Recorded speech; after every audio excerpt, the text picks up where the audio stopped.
Hi friends, welcome to my channel. போன எபிசோடில் மாதவிக்கு விஸ்வாமித்ர முனிவரோட திருமணம் நடைபெற்றதுன்னு பார்த்தோம்.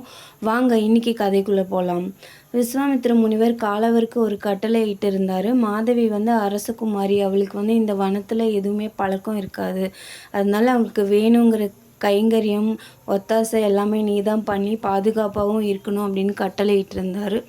அதனால் காலவர் ஆசிரமத்துக்கு வெளியவே தங்கியிருந்தார். கல்யாணமான கொஞ்ச நாட்கள்லேயே விஸ்வாமித்ர முனிவர் யாரோ ஒரு மன்னனோட வேள்விக்காக போயிட்டார். போகிறதுக்கு முன்னாடி காலவரை எச்சரிச்சிட்டு போனார். தேவர்களின் அதிபதியான தேவேந்திரன்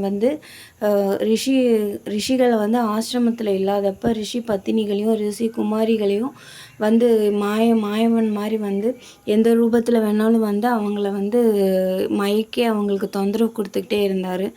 அந்த மாதிரி இங்கேயும் வர வாய்ப்பு இருக்குது, நீ தான் பத்திரமா பார்த்துக்கணும் அப்படின்னு சொல்லிட்டு போயிருந்தார். அதனால் காலவர் கண்ணும் கருத்துமாக மாதவி பார்த்துக்கிட்டு இருந்தார். மாதவிக்கு வேணுங்கிறது எல்லாமே முன்கூட்டியே மாதவி கேட்குறதுக்கு முன்னாடியே குறிப்பறிஞ்சு செஞ்சு வச்சுருவார். உணவை உட்கொள்கிறதுக்கு மட்டும் ஆசிரமத்துக்குள்ளே போவார். மற்றபடி ஆசிரமத்துக்கு வெளியவே இருந்து தான் காவல் காப்பார். அப்போ சில சமயம் நினச்சிக்குவார், குருதேவர் நமக்கு நல்லது பண்ணுறாரா கெட்டது பண்ணுறாரான்னு தெரியலையே, எனக்கு குழப்பமாகவே இருக்குது. அவர் நல்லவரா கெட்டவரா?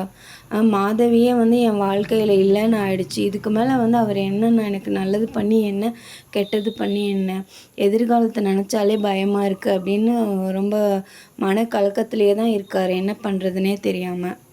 ஒரு நாள் மாதவி ஆற்றங்கரைக்கு போயிட்டு நீராடிட்டு குடத்துல தண்ணி எடுத்துகிட்டு வராங்க. அப்படியே ஈரம் சொட்ட சொட்ட உடையெல்லாம் நனைஞ்சு போய் ஈரம் சொட்ட சொட்ட வராங்க. அதை பார்த்த உடனே காலவருக்கு ரொம்ப பதட்டம் ஆயிட்டார். ஐயோ, இப்போ என்ன பண்ணுறதுனே தெரியலையே, முனிவர் வேற இல்லையேன்னு சொல்லி வனத்தை நோக்கி ஓடுறாரு. நன்றி.